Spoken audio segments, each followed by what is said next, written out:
Guys, live tayo guys. Mga setup nila dito. Rolex.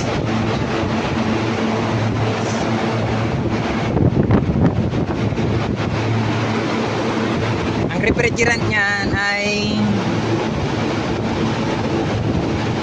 407.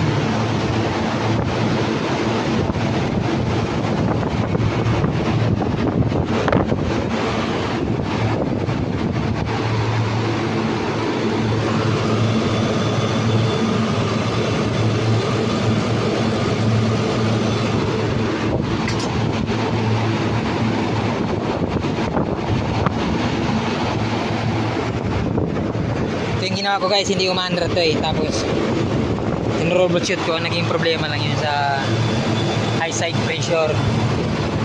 Pagpalit kasi nila ng ano yan eh, nagpalit sila ng filter, hindi ata nila sinarado. Wala kasi saraduan to eh. Ako kasi ipagkas nyan, sinalpakan lang nila.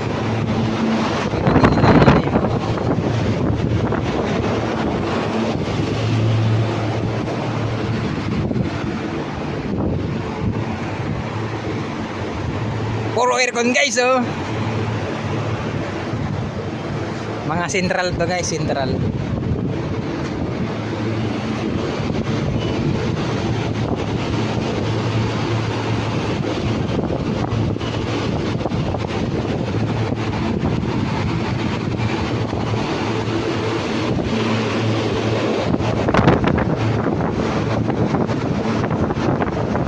Ayan, bundok yan guys oh.